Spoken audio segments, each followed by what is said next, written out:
ये तो it has magnitude as well as direction, ये तो डेफिनेशन रही ना बेटा। प्रैक्टिकल लाइफ में आपने कहाँ देखा है वेक्टर्स को? डेली लाइफ में कहाँ, मतलब किस चीज को बोल सकते हो कि सर ये एक्चुअली विदाउट डायरेक्शन के ये चीज मीनिंगलेस है? डिस्प्लेसमेंट। यस, डिस्प्लेसमेंट बोल सकते हो आपकी, विदाउट डायरेक्शन मीनिंगलेस है। अच्छा, डिस्प्लेसमेंट थोड़ा सा कंफ्यूजिंग लगता है, इससे कोई इजी क्वांटिटी है आपके पास? वेलोसिटी। वेलोसिटी, एग्जैक्टली, बिल्कुल वेलोसिटी। देखो, क्योंकि देखो आपने बोला कि अंशिका ने बोला वीना आप ना 20 मीटर पर सेकंड की वेलोसिटी से दौड़ो।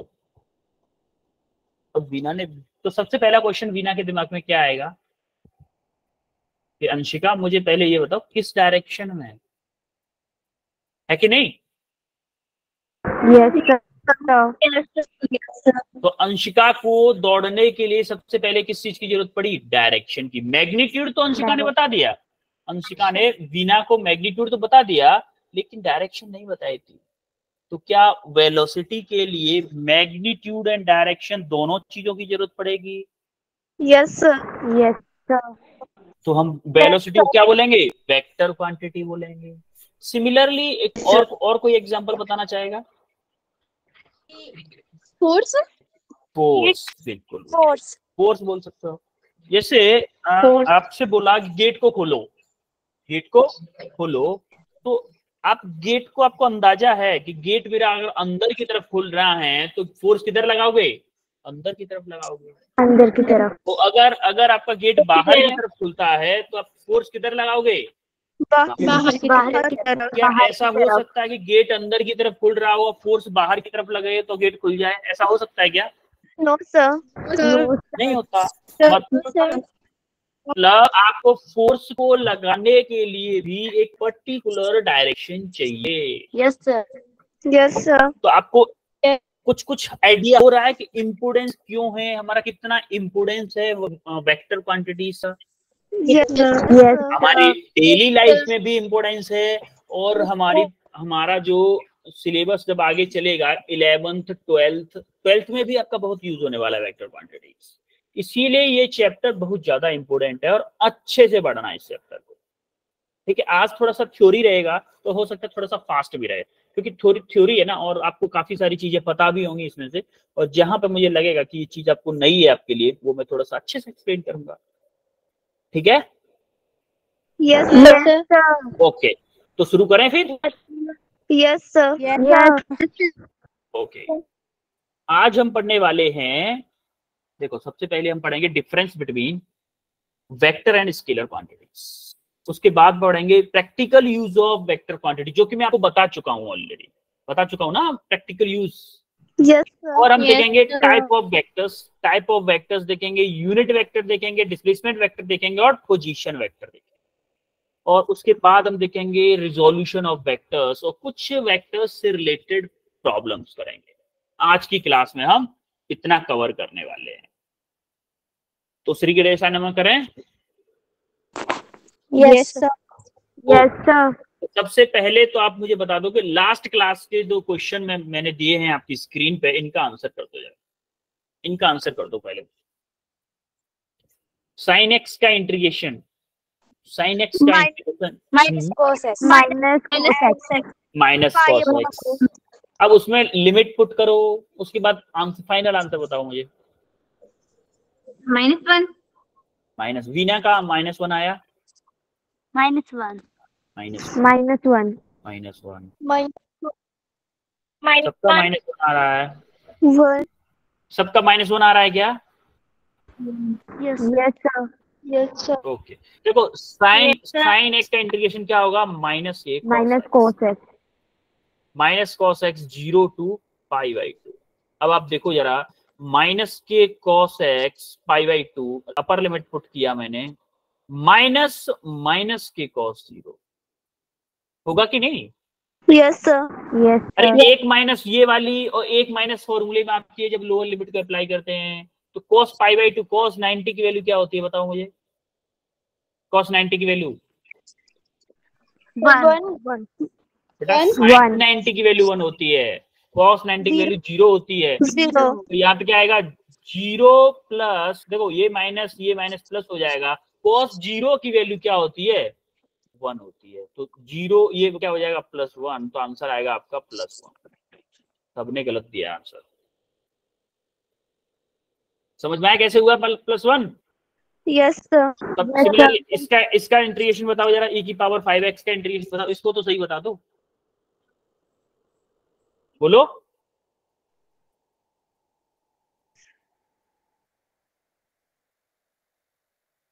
अरे बोलो कुछ,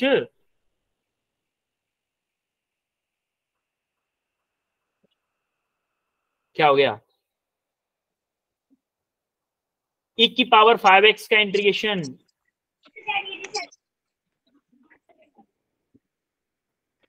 e की पावर 5x अपॉन 5 बिल्कुल e की पावर, बेटा क्या कर रहे हो आप लोग, प्लस कांस्टेंट, इतना इजी क्वेश्चन है। e की पावर x का इंटीग्रेशन क्या होता था, e की पावर x ही होता था, e की पावर x का इंटीग्रेशन e की पावर 5x का 5x, अब इसका डिफरेंशिएशन करके हम इसमें डिवाइड कर देते, तो 5x का डिफरेंशिएशन 5 + c, ये आंसर होगा आपका।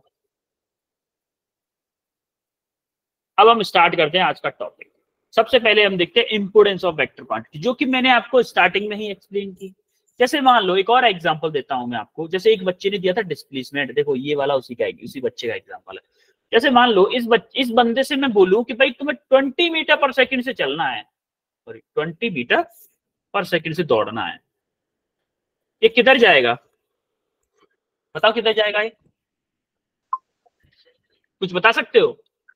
नो सर, नहीं बता सकते भाई। No sir. इसके सामने 3 डायरेक्शन है, स्ट्रेट जा सकता है, लेफ्ट जा सकता है, राइट जा सकता है। जब तक इसको डायरेक्शन नहीं दी जाएगी तब तक ये नहीं बताएगा। अब मैं बोल दूं 20 मीटर पर सेकंड से तुम्हें स्ट्रेट चलना है, स्ट्रेट चलना है। अब इसको डायरेक्शन पता चल गई, यस सर। तो क्या करेगा, सीधे चला जाएगा 20 मीटर पर सेकंड। यस सर, तो समझ में आया? ये जो मैंने वेलोसिटी दी, मतलब मैग्नीट्यूड की भी जरूरत है और डायरेक्शन की भी जरूरत है। जैसे मान लो ये आपका रहा हिमाचल, सॉरी आगरा, मैं जहां बैठा हूं आगरा, ये आपका है एचपी। आपने बोला हिमाचल एचपी से 500 किलोमीटर दूर है, आपने 500 केजी, सॉरी केजी लिख दिया मैंने, 500 किलोमीटर दूर है। क्या आपको डायरेक्शन भी बताने की जरूरत पड़ेगी? किधर भाई, किधर 500 किलोमीटर दूर है, ईस्ट, वेस्ट, नॉर्थ, साउथ, बताना पड़ेगा कि नहीं बताना पड़ेगा? यस यस तो इसीलिए हम क्या करते हैं, वेक्टर क्वांटिटीज में क्या होता है, वो क्वांटिटी जिनमें आपको magnitude as well as direction दोनों की जरूरत पड़े, मैग्नीट्यूड और डायरेक्शन दोनों की जरूरत पड़े, उनको हम बोलते हैं वेक्टर क्वांटिटी। और जिसमें ओनली मैग्नीट्यूड की जरूरत पड़े उसको क्या बोलते हैं, स्केलर क्वांटिटी। अब देखो स्केलर क्वांटिटीज का एग्जांपल क्या है, मास। अच्छा एक बात बताओ, आपकी मम्मा ने बोला कि आपसे कि बेटा एक बात, अंशिका एक काम करो, 1 किलो चीनी लेके आओ, क्या मम्मा ने ये बोला कि चीनी लेफ्ट डायरेक्शन में लेके आना? नो सर, अभी बोला? कभी नहीं बोला। जैसे आप टेम्परेचर देखो, बुखार नापते हो, बुखार मान लो किसी ने बोला कि 101 फ़ारेनहाइट है, 101 डिग्री फ़ारेनहाइट है, क्या वो ये बोलता है कि 101 डिग्री फ़ारेनहाइट ऊपर है, 101 डिग्री फ़ारेनहाइट नीचे है, या टॉप या बॉटम, लेफ्ट राइट, कुछ बोलता है? जरूरत ही नहीं है, जरूरत ही नहीं है। वो क्वांटिटी जिसमें सिर्फ मैग्नीट्यूड से काम चल जाए उनको हम बोलते हैं स्केलर क्वांटिटी, और जिनमें magnitude as well as direction दोनों की जरूरत पड़े उनको हम बोलेंगे वेक्टर क्वांटिटी। क्लियर है? Yes sir, okay. Yes sir. अब हम देखो वेक्टर को हम शो कैसे करते हैं, वेक्टर को हम शो करते हैं एरो से, जिसका ये पीछे वाला जो ए पॉइंट है इसको हम बोलते हैं टेल, और जो बी पॉइंट है इसको हम बोलते हैं हेड, और जिस साइड में एरो होता है वो बताता है डायरेक्शन। क्या बताता है? डायरेक्शन। और जो उसकी लेंथ होती है ना, वेक्टर की जो लेंथ होती है वो क्या होती है? मैग्नीट्यूड। जैसे मान लो मैं आपसे बोलूं F इक्वल टू मेरा 10 न्यूटन है और मेरा F इक्वल टू है 1 न्यूटन, इन दोनों को वेक्टर को ड्रॉ करो, और दोनों किसमें है? लेफ्ट डायरेक्शन में, दोनों किसमें है? लेफ्ट में। तो क्या करोगे, देखो 10 न्यूटन वाला थोड़ा सा लंबा होगा, 10 न्यूटन वेक्टर हो गया। अब देखो 1 न्यूटन है, 1 न्यूटन थोड़ा कम होगा ना, 1 न्यूटन ऐसे होगा, Yes, sir. ये 1 न्यूटन होगा। तो हम ऐसे ड्रॉ करते हैं, यानी कि जो लेंथ ऑफ द वेक्टर है वो मैग्नीट्यूड बताएगा, और जो एरो की जो डायरेक्शन है, जिस साइड में एरो भग रहा है, भगता हुआ दिख रहा है, वो होगी वेक्टर की डायरेक्शन। और देखो अब देखो मैग्नीट्यूड को हम लिखते कैसे हैं, जैसे ए वेक्टर है कोई मेरा, इसका अगर मुझे मैग्नीट्यूड चाहिए तो मैं करूंगा मॉड ऑफ ए। देखो थोड़ा सा लेंथी हो रहा है लिखने में, एक मॉड लगाना पड़ रहा है, ऊपर एरो लगाना पड़ रहा है, तो इसको इजी लिखने के लिए हम इसको क्या लिखेंगे आगे से, ओनली ए। A. अगर ए लिखा है या फिर एफ, जैसे एफ वेक्टर या ए वेक्टर एग्जांपल लिया है, ए लिखा है, तो इसका मतलब क्या है, magnitude of vector A, magnitude of vector A. Clear है, आगे बढ़े। Yes, sir. Yes, sir. Okay, अब हम टाइप्स ऑफ वेक्टर्स, कितने टाइप के वेक्टर्स होते हैं, कुछ इंपोर्टेंट टाइप के पढ़ेंगे हम। अब सबसे पहले हम देखते हैं कोलिनियर वेक्टर, वो वेक्टर जो कि एक सेम लाइन में हो, सेम लाइन में हो या सेम डायरेक्शन में हो, चाहे अपोजिट डायरेक्शन में हो। ऐसा नहीं होगा कि जैसे मान लो ये कोई लाइन है, इसमें एक सेकंड, ये कोई लाइन है, इसमें एक वेक्टर ऐसे है और एक वेक्टर ऐसे है, तो ये वेक्टर भी मान लो ए वेक्टर ये है और बी वेक्टर ये है, ये भी कोलिनियर वेक्टर होंगे, ये भी कोलिनियर वेक्टर। वो वेक्टर जो सेम लाइन पे हो, इन सेम लाइन हो, चाहे वो सेम डायरेक्शन में हो चाहे अपोजिट डायरेक्शन में हो। इसमें इंपॉर्टेंट वर्ड क्या है, सेम लाइन। सेम लाइन में उन वेक्टर्स को क्या बोलेंगे, कोलिनियर वेक्टर। इनका यूज आपको आएगा क्वेश्चंस में, जब क्वेश्चंस में बोलता है ना ए और बी वेक्टर्स आर कोलिनियर, और उन दोनों के बीच में जब कोलिनियर है तो उन दोनों के बीच का एंगल भी कुछ नहीं होगा क्योंकि सेम लाइन पे होंगे, या फिर बोले कि 180 डिग्री हो सकता है, अगर अपोजिट होंगे तो 180 होगा, सेम होंगे तो 0 होगा, ये भी आगे पढ़ेंगे हम।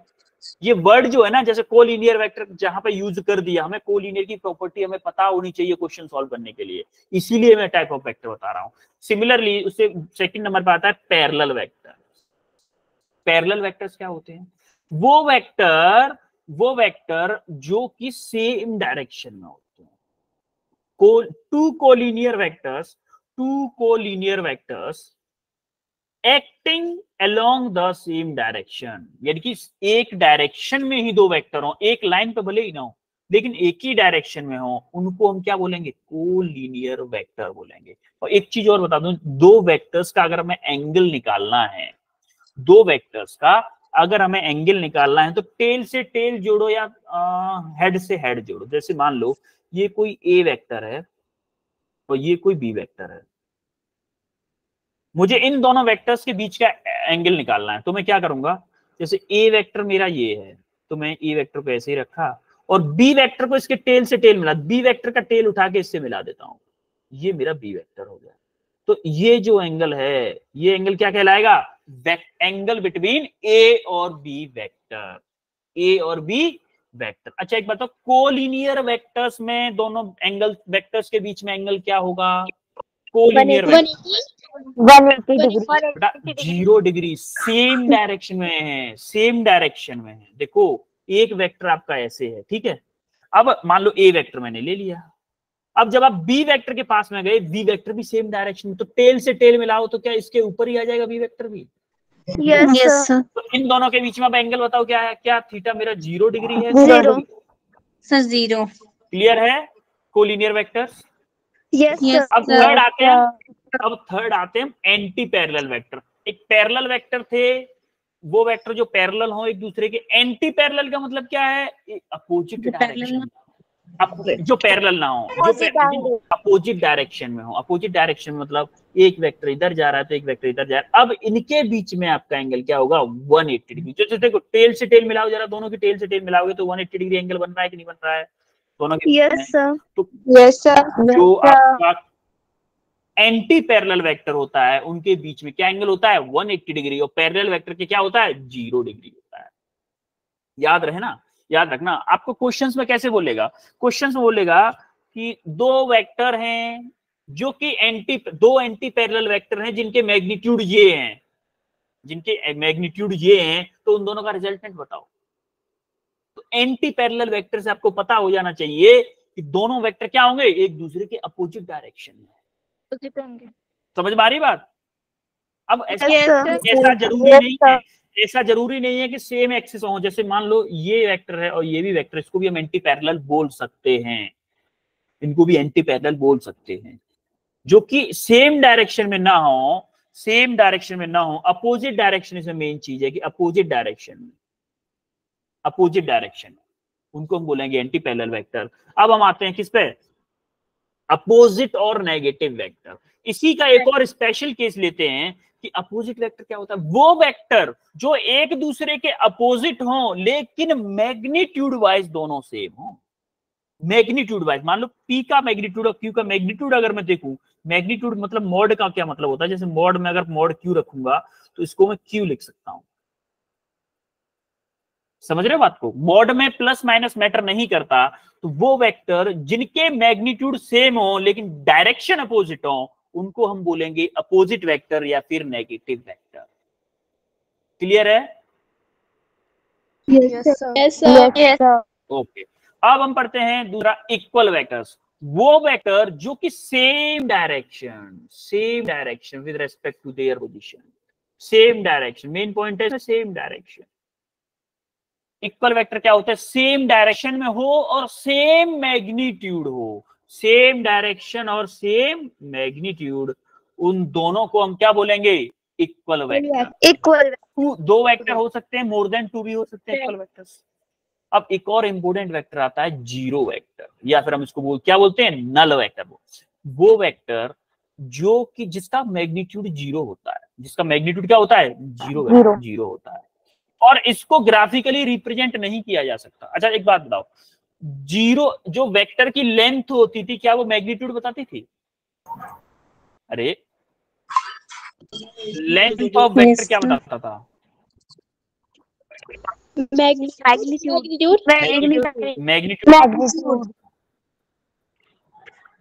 अब इसका मैग्नीट्यूड क्या है, जीरो है कि नहीं जीरो? Yes sir. तो क्या लेंथ ऑफ वेक्टर जीरो होगी? क्या जीरो लेंथ का कोई वेक्टर बना सकता है आप में से? जीरो लेंथ का वो वेक्टर जिसकी लेंथ जीरो हो, कोई पॉसिबल है ही नहीं। इसलिए हम बोलते हैं कि जीरो वेक्टर, इसीलिए हम बोलेंगे zero vector can not represented graphically, इसको ग्राफिकली रिप्रेजेंट नहीं किया जा सकता है। जो जीरो वेक्टर्स होते हैं उनको ग्राफिकली रिप्रेजेंट नहीं किया जा सकता, इसीलिए हम बोलते हैं। क्लियर है? Yes sir. Yes sir. आगे बढ़े। अब क्या है, क्वेश्चन करो, मुझे सबके बीच में एंगल बताओ जरा, क्वेश्चन करो, ये फास्ट करो, फास्ट क्वेश्चन करो ये।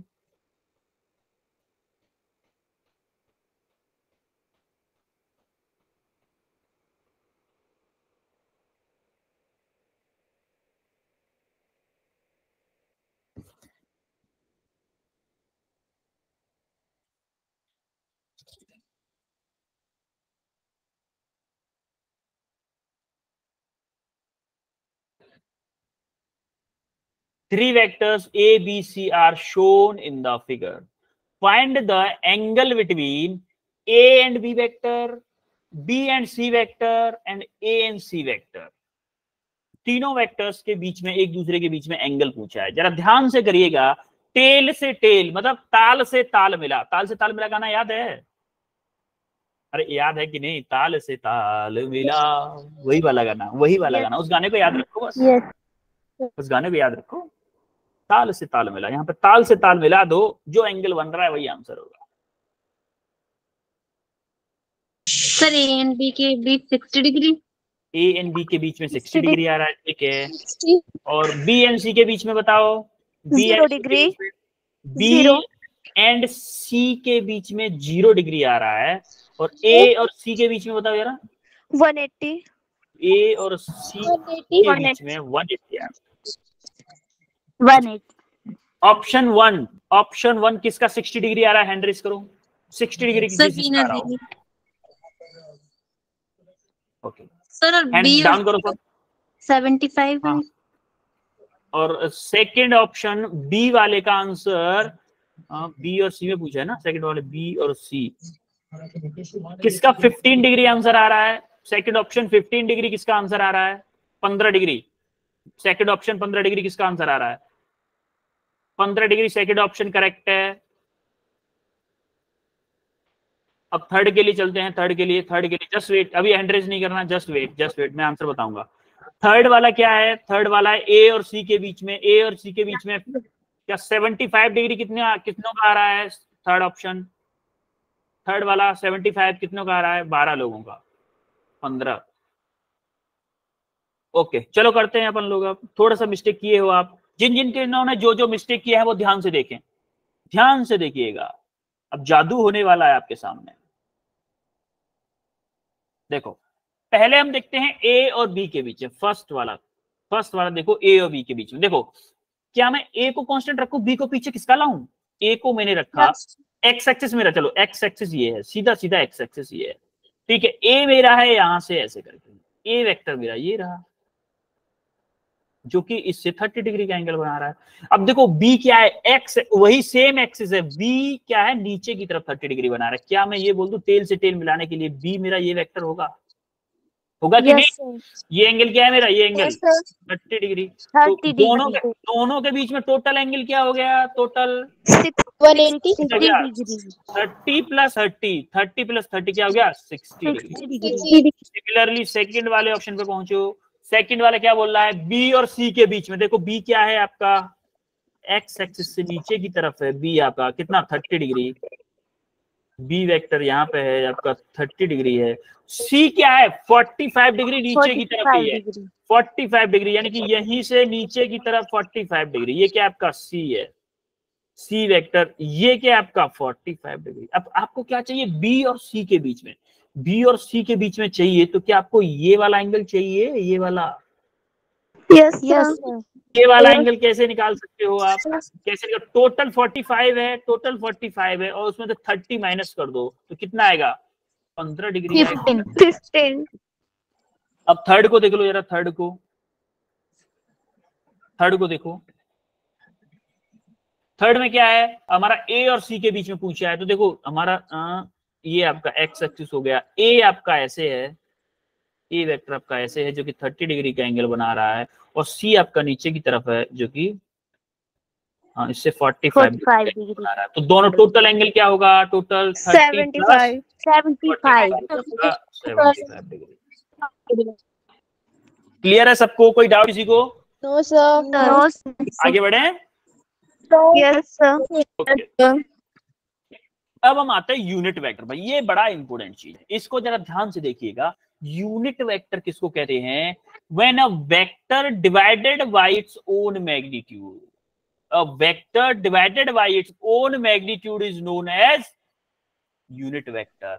यूनिट वेक्टर का मैग्नीट्यूड हमेशा क्या होता है? 1 होता है। इतना याद रखिएगा, magnitude of unit vector always 1 unit, always 1 unit. हमेशा मैग्नीट्यूड ऑफ यूनिट वेक्टर का क्या होता है? 1 होता है। और एक चीज बताऊं मैं, आपको याद है coordinate x y z axis होती थी कोऑर्डिनेट्स में? Yes sir. X y z axis होती थी। जो हमारा पॉजिटिव एक्स एक्सिस होता है, आज के बाद में जितना हम 11th 12th में पढ़ेंगे, पॉजिटिव एक्स एक्सिस को हम बोलेंगे आई कैप, पॉजिटिव वाई एक्सिस को हम बोलेंगे जे कैप, पॉजिटिव जेड एक्सिस को बोलेंगे हम के कैप, नेगेटिव एक्स एक्सिस को माइनस के आई कैप, नेगेटिव वाई एक्सिस को माइनस के जे कैप, और नेगेटिव जेड एक्सिस को क्या बोलेंगे? माइनस के कैप। ये आई जे के क्या है? आई, जैसे आई है unit vector along x direction, j क्या है? Unit vector along y direction, k क्या है? Unit vector along z direction. समझ में आ रही बात?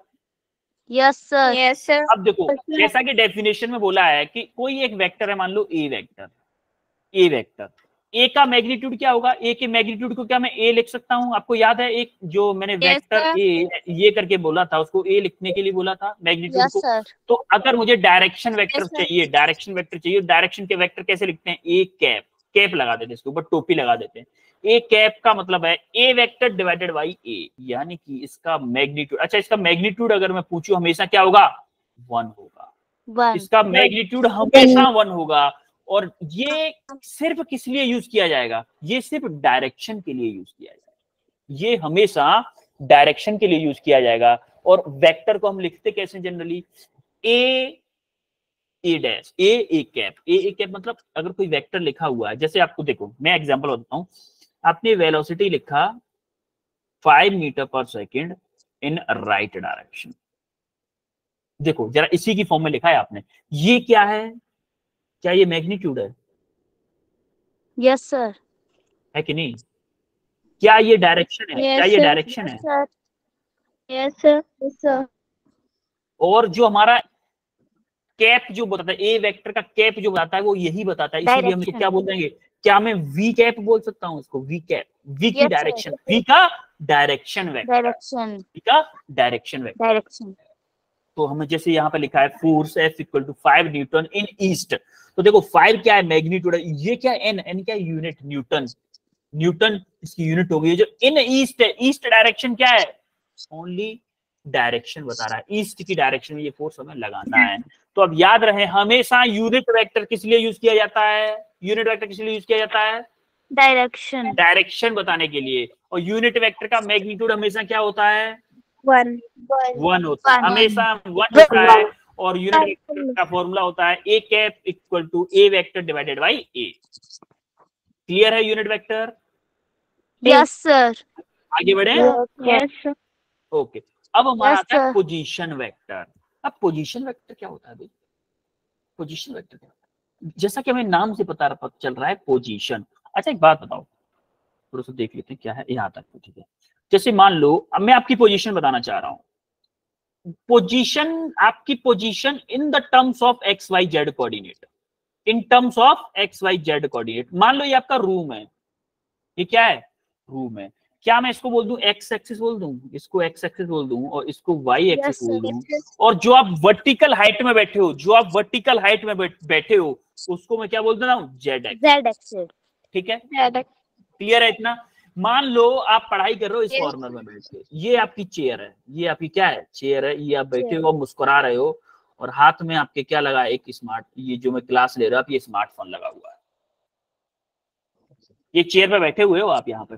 क्या आप अपने कोऑर्डिनेट बता सकते हो कि आप कॉर्नर में किस जगह पे बैठे हो? आपको बताने के लिए क्या चाहिए होगा, 3 चीजें चाहिए होंगी आपको। एक्स में कितना, यहाँ मान लो ओरिजिन है, ये क्या है, ओरिजिन है, इसको हम क्या बोलते हैं, ओरिजिन बोलते हैं, जहां से जिसके रेस्पेक्ट में हम देख रहे होते हैं, ये आपका ओरिजिन है, ये वाला पॉइंट ओरिजिन है। देखो एक्स में हम कितना डिस्टेंस है, मान लो 1 मीटर, हम एक्स में बैठे हैं 1 मीटर ओरिजिन से, वाई में बैठे हैं 2 मीटर, और जेड में अगर आप कुर्सी की ऊंचाई देख रहे हो, कुर्सी की ऊंचाई है मान लो कितनी, 0.5 मीटर, कितनी, 0.5। तो आप क्या करोगे, आपके एक्चुअल कोऑर्डिनेट क्या होंगे, एक्चुअल कोऑर्डिनेट आपको क्या होंगे कि एक्स एक्सिस में कितना है 1 मीटर, वाई एक्सिस में कितना है, वाई एक्सिस में कितना है आपका 2 मीटर, और जेड एक्सिस में कितना है आपका 0.5।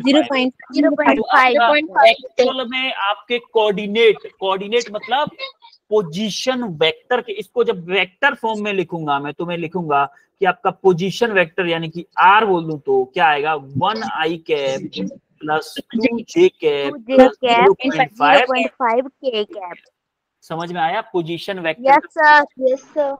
Yes sir. मैंने आपको थ्योरी बताई नहीं अभी, मैंने सिर्फ एग्जांपल दिया, आपको सब कुछ क्लियर हो गया होगा। अब ये क्लियर हो गया होगा किस ओरिजिन से ये कोई पी पॉइंट है, ये एक्स वाई जेड क्या है, समझ में आ गया ये एक्स वाई जेड क्या है? Yes sir. X y z में चली हुई डिस्टेंस है, और इनको हम वेक्टर फॉर्म में कैसे लिखते हैं, x i cap plus y j cap plus z k cap. किसी को डाउट कोई इसमें पोजीशन वेक्टर में? No sir. पोजीशन वेक्टर समझ में आई? जहां पे आप बैठे हो उसको डिफाइन करने के लिए जो वेक्टर यूज किया जाए उसी को हम पोजीशन वेक्टर बोलते हैं। डेफिनेशन आप पढ़ लेना आराम से, डेफिनेशन पढ़ लेना, मैं आपको फील दिला रहा हूँ, फिजिक्स हमें फील करनी है, फिजिक्स क्या करनी है, फील करते हुए पढ़ना, वरना टफ लगने लगेगी फिजिक्स आपको। आगे बढ़े? Yes sir. Yes sir. अब हम देखते हैं डिस्प्लेसमेंट वेक्टर। क्या आपको पोजीशन वेक्टर क्लियर हो गया? Yes sir. अब जैसा कि आप देख रहे हो यहाँ पर डिस्प्लेसमेंट वेक्टर क्या होता है? डिस्प्लेसमेंट वेक्टर होता है the difference between final position to the initial position. पहले आप कहां पे बैठे थे फिर बाद में आप कहां पे आके बैठ गए हो, इन दोनों पोजीशंस के चेंजेस को ही हम क्या बोलते हैं, डिस्प्लेसमेंट वेक्टर। मान लो आप पहले P पॉइंट पे थे, जिसका कोऑर्डिनेट्स थे क्या, x1 y1 z1। उसके बाद में आप खिसक के थोड़ा सा कहां पे आ गए, इस Q पॉइंट पे आ गए, फिर आपके कोऑर्डिनेट हो गए x2 y2 z2। क्या आपको याद है इसको कैसे लिखते थे, अभी जस्ट बताया था मैंने, r1 x1 i cap, y1 j cap, z1 k cap. Yes sir. Similarly इसको भी ऐसे लिखेंगे, हम लिखेंगे कि नहीं? R2।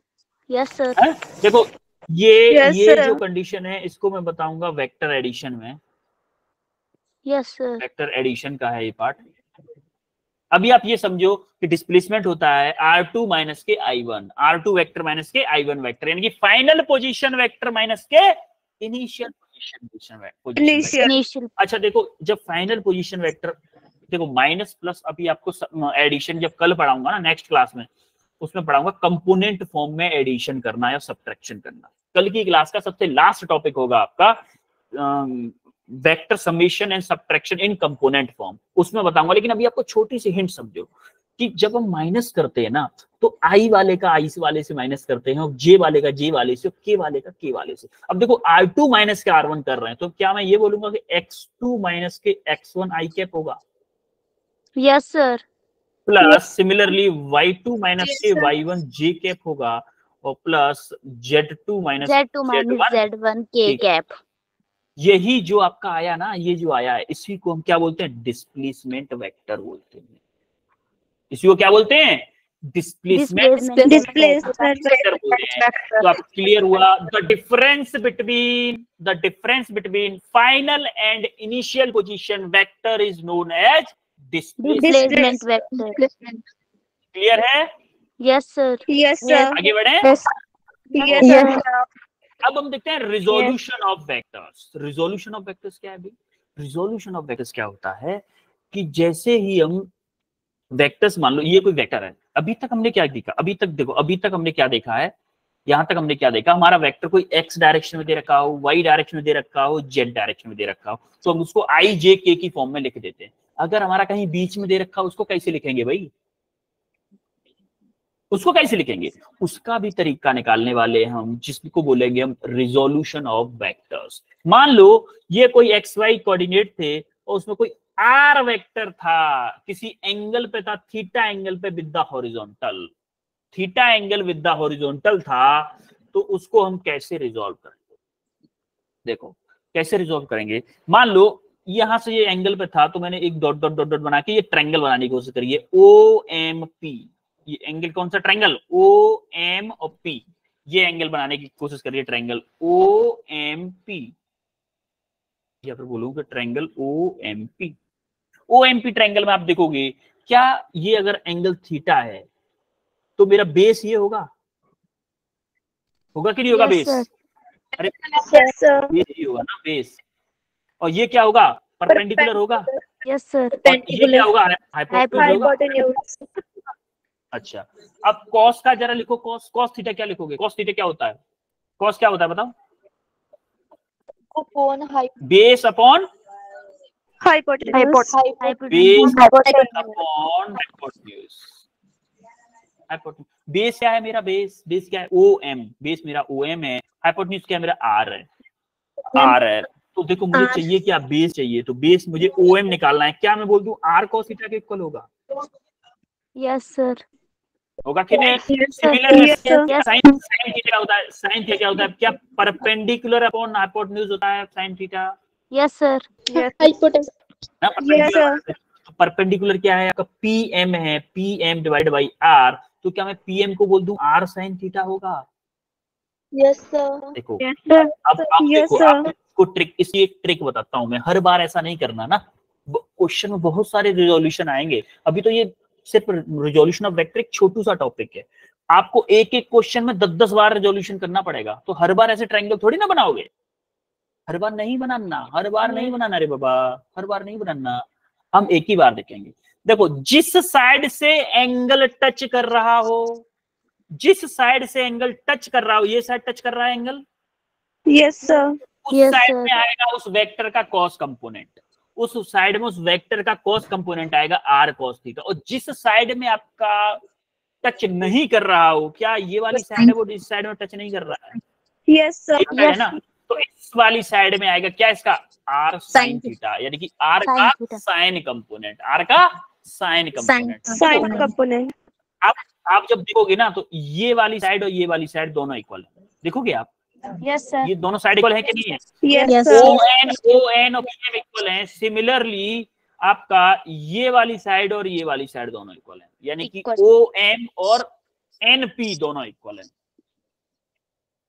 तो क्या आपको ट्रिक पता चली? Yes sir. क्या मैं आर को ये लिख सकता हूं? अच्छा, मैं आर को अगर वेक्टर फॉर्म में लिखूं तो क्या मैं आर को ये लिख सकता हूं क्या कि r cos theta i cap plus r sign theta j cap, लिख सकता हूं कि नहीं? Yes sir. भाई आर मैंने दो टर्म में तोड़ दिया, एक कॉस थीटा एक साइन थीटा, यानी कि एक एक्स एक्सिस में एक वाई एक्सिस, दोनों में जो तोड़ दिया मैंने। अब देखो हमने क्या किया, इन दोनों को तोड़ के हम क्या लिख रहे हैं, आर कॉस थीटा और आर साइन थीटा।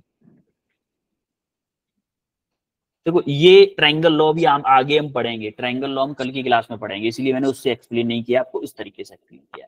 अच्छा, क्या मैं बोल सकता हूं कि ये आर का एक्स कंपोनेंट है आर कॉस थीटा? भाई आर एक्स कंपोनेंट है ना, और आर साइन थीटा क्या है, आर का वाई कंपोनेंट। तो देखो हम वी कैन से दैट कि r equal to r x i cap plus are y j cap. Yes sir.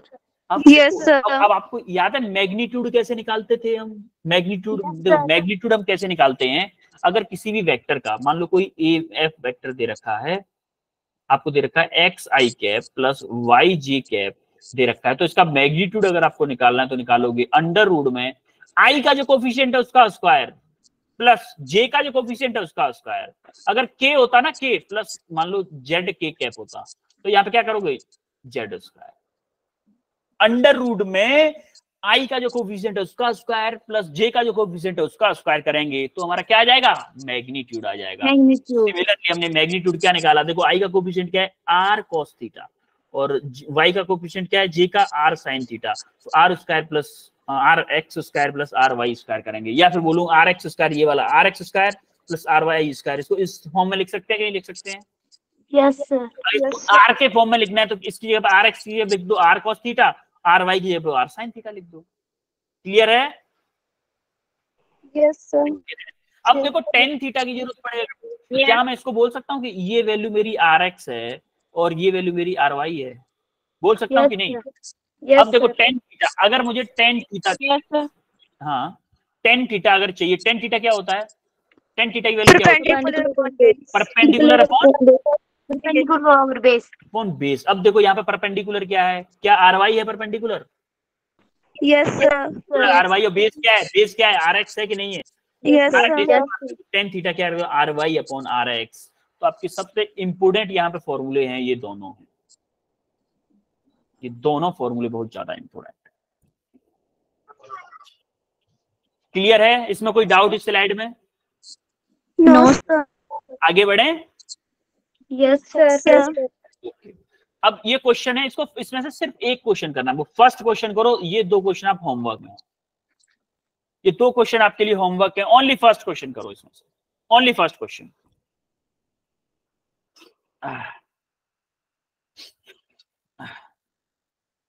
Only first question करना है आपको, करो जरा फास्ट।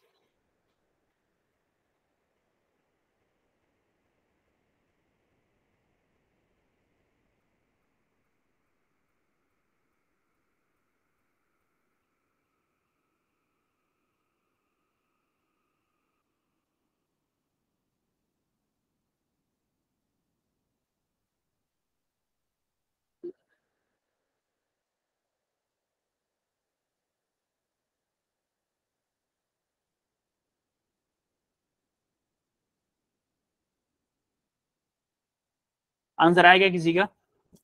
हमें चाहिए क्या, कैलकुलेट मैग्नीट्यूड और angle with the x axis and unit vector of the vectors. Unit vector भी निकालना है हमें, मैग्नीट्यूड भी निकालना है और एंगल भी निकालना है, तीन चीजें निकालनी है, तीन चीजें। ओनली फर्स्ट ऑप्शन के लिए निकालो तीनों चीजें, बाकी दो आप होमवर्क में करोगे।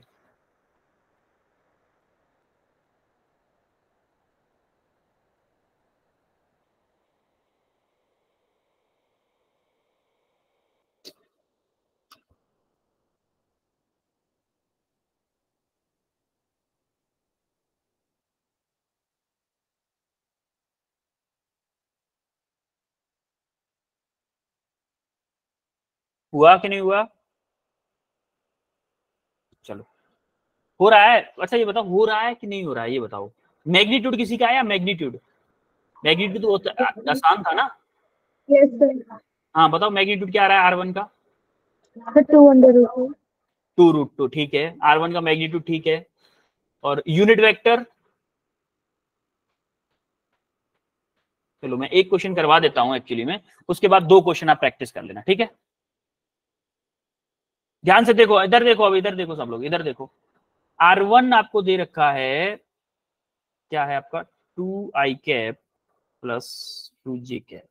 पहले इसको मैग्नीट्यूड निकालो। R1 का हम क्या निकाल रहे हैं? मैग्नीट्यूड निकाल रहे हैं। तो अंडर रूट में i का कोफिशिएंट क्या है? 2 है, 2 का स्क्वायर, प्लस j का कोफिशिएंट क्या है? 2 है, 2 का स्क्वायर।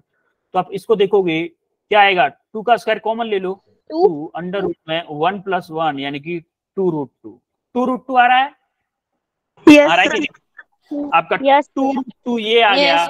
अब देखो, अब दूसरी चीज क्या पूछी हमें? अब हम यूनिट वेक्टर निकाल या फिर एंगल निकाल लेते हैं। चलो पहले यूनिट वेक्टर निकालते हैं। चलो यूनिट वेक्टर निकालते हैं पहले, यूनिट वेक्टर के बाद में एंगल निकालेंगे। यूनिट वेक्टर निकालते हैं। यूनिट वेक्टर क्या था हमारा? यूनिट वेक्टर मान लो R1 का यूनिट वेक्टर निकालेंगे, तो क्या मेरा R1 vector divided by magnitude of R1 आएगा? Yes, sir. आएगा कि नहीं? R1 क्या है मेरा? 2i कैप प्लस के 2j कैप डिवाइडेड बाई 2√2। देखो, अगर हम किसी कांस्टेंट से मल्टीप्लाई करें या डिवाइड करें तो हर एक टर्म में हो जाता है। तो आप बोलोगे इसको 2i cap divided by 2√2 plus 2/2√2j cap, ऐसे करके को बोलोगे इसको। तो आप देखोगे 2 से 2 कैंसिल हो गया, यहाँ पे भी 2 से 2 कैंसिल हो जाएगा। तो आपको 1/√2 कॉमन ले लो, 1/√2 कॉमन ले लिया, आपका आएगा i plus j cap. Clear है? यूनिट वेक्टर Yes, क्लियर है? sir. अब देखो Yes. यूनिट वेक्टर आ गया। अब आपको चाहिए क्या? डायरेक्शन। क्या चाहिए? डायरेक्शन चाहिए। क्या आपको याद है टेन थीटा का फॉर्मूला क्या था? RY/RX था कि नहीं था? Yes, sir. Yes, sir. क्या मैं यहाँ पे Correct. स्मॉल R1 बोल दूं इसमें? R1 का Y कंपोनेंट और R1 का X कंपोनेंट, यही होगा टेन थीटा। Yes, sir. अब देखो Yes, R1 sir. का Y कंपोनेंट, Y का कंपोनेंट क्या क्या मतलब है? J का कोफिशिएंट। और X कंपोनेंट क्या है? I का कोफिशिएंट। अब इसमें J का कोफिशिएंट क्या है? देखो 2 है कि नहीं? Yes, sir. और Yes, I sir. का कोफिशिएंट क्या है? I का कोफिशिएंट क्या है? I का कोफिशिएंट 2 है, तो 2 डिवाइडेड बाई 2 यानी कि 1। तो tan theta equal to 1 tan में किसकी वैल्यू होती है? Yes. tan 45 की। Yes, tan sir. 45, तो थीटा क्या आ गया आपका? 45। तो ये 2 क्वेश्चन आपको होमवर्क में करने हैं, घर पे अच्छे से ट्राई करना इस क्वेश्चन का रेफरेंस लेके। क्लियर है? Yes. Yes, sir. Yes, sir. Yes, sir. Okay, जरा इस क्वेश्चन को करके बताओ, इस क्वेश्चन को करके बताओ जरा। रिजॉल्व करना है वेट को परपेंडिकुलर टू द प्लेन में। इसमें वेट को आपको रिजॉल्व करना है। करो जरा रिजॉल्व।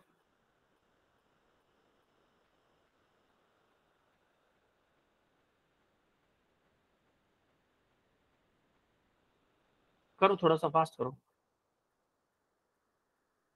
इस क्वेश्चन के लिए मैं आपको 1 मिनट दूंगा, ओनली 1 मिनट ओनली। चलो 2 मिनट दिया, चलो 2 मिनट दिया।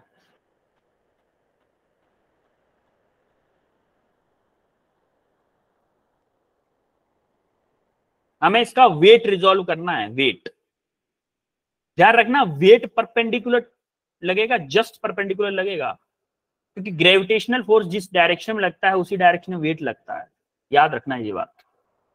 उसको रिजॉल्व करना, थोड़ा सा एंगल में आप घूमोगे, एंगल में आप घूमोगे।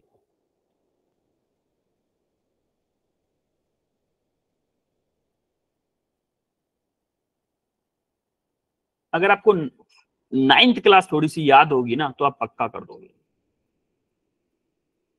क्योंकि 9th क्लास में हम इसको पढ़ते हैं।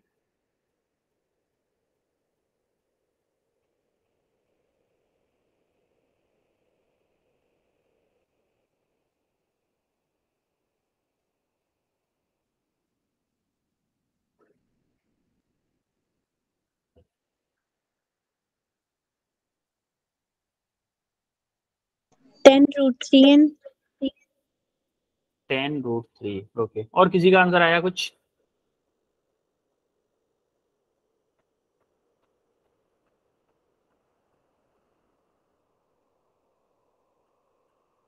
वन मिनट बाकी है बस आपका।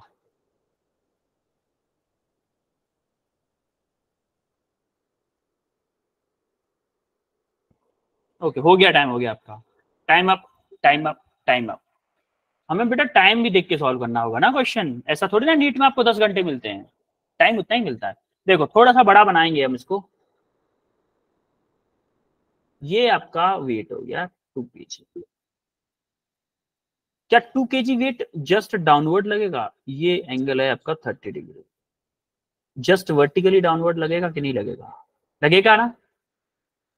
Yes sir. Yes sir. Vertically downward लगेगा 2g। तो इसके परपेंडिकुलर ये लाइन, हमें ये वाली लाइन क्या है, इस लाइन की और इस लाइन के बीच में कितना एंगल है? ये एंगल कितना है? 90 डिग्री। ये एंगल कितना है? 90 डिग्री है। अच्छा एक बात बताओ, यहां से जब मैं इस लाइन को यहाँ पे गिरा रहा हूं, यहाँ पे गिरा रहा हूं, तो ये एंगल क्या होगा? ये वाला एंगल परपेंडिकुलर है, ये 90 परपेंडिकुलर है डिग्री। 90 डिग्री। अच्छा ये 30 है, ये 90, ये एंगल क्या होगा? 60 डिग्री होगा कि नहीं होगा? 60। अब देखो, आप जरा ध्यान से देखो, ये वाला एंगल अगर 90 डिग्री है, वो सॉरी 60 डिग्री है, तो ये वाला एंगल क्या होगा? ये वाला 50। नो नो नो नो, ये वाला एंगल। देखो ऐसे कंडीशन है कि ये एक लाइन है इस सरफेस पे परपेंडिकुलर, इन दोनों के बीच में 90 डिग्री का एंगल है, ठीक है। इसी पे एक लाइन और बना दूं, इसी पे एक और लाइन बना दूं मैं, इसी पे एक और लाइन है, ये एक लाइन है जो कि वेट है हमारा ना 2g, ये एंगल है मेरा कितना? 60 डिग्री। तो अब मुझे क्या ये वाला एंगल बता सकते हो? ये वाला एंगल क्या होगा? ये वाला 30 डिग्री। क्या होगा? 30 डिग्री। यही वाला एंगल है, आप अगर ध्यान से देखोगे ना तो यही वाला एंगल है। तो ये एंगल क्या होगा आपका? 30 डिग्री होगा। क्लियर हुआ? Yes sir. ये एंगल क्लियर हुआ। अब जरा थोड़ा सा नीट एंड क्लीन डायग्राम बना देता हूँ फिर से मैं, एक बार फिर से मैं नीट एंड क्लीन डायग्राम बना देता हूँ कि ये आपका क्या हो गया? वेट हो गया, यहां से ये आपका वेट लग रहा है 2g, और यहां से जैसे परपेंडिकुलर गिराऊंगा,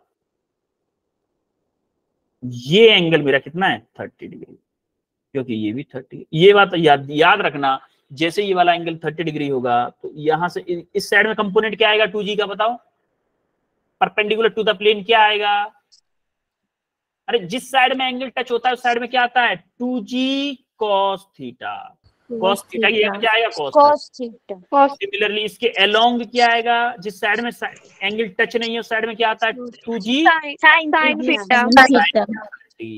समझ में आ गया आपका? परपेंडिकुलर और परपेंडिकुलर टू द प्लेन क्या होगा? परपेंडिकुलर टू प्लेन आपका कंपोनेंट क्या होगा?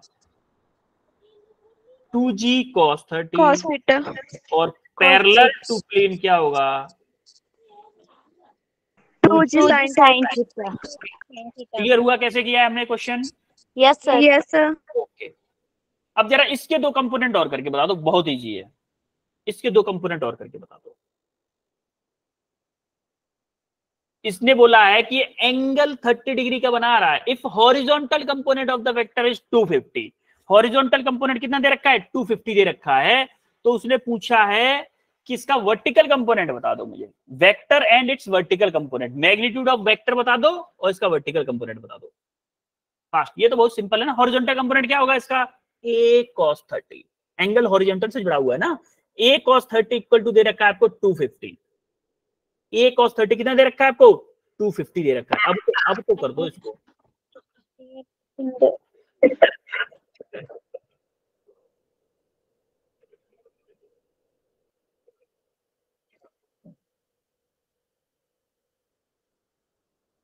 हो रहा है? Magnitude 288.7 and vertical component 144. Okay चलो मैं करवाता हूँ, मुझे लग रहा है कि आपसे नहीं होगा ये, तो रेड ले लेते हैं। देखो इसका हॉरिजॉन्टल कंपोनेंट क्या होगा जरा बताओ? a cos 30 होगा कि नहीं होगा?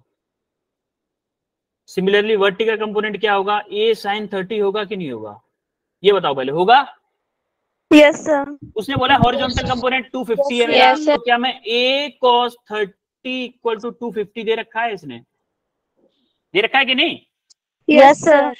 तो क्या मैं a निकाल लूं, a क्या होगा 250 डिवाइडेड बाई cos 30, तो 250 मेरा ये है। cos 30 की वैल्यू क्या होती है बताओ, cos 30 sin 60 वाला √3/2, √3/2 होती है कि नहीं होती है? Yes sir, √3/2। Yes sir. अब जरा इसको सॉल्व कर लो बस।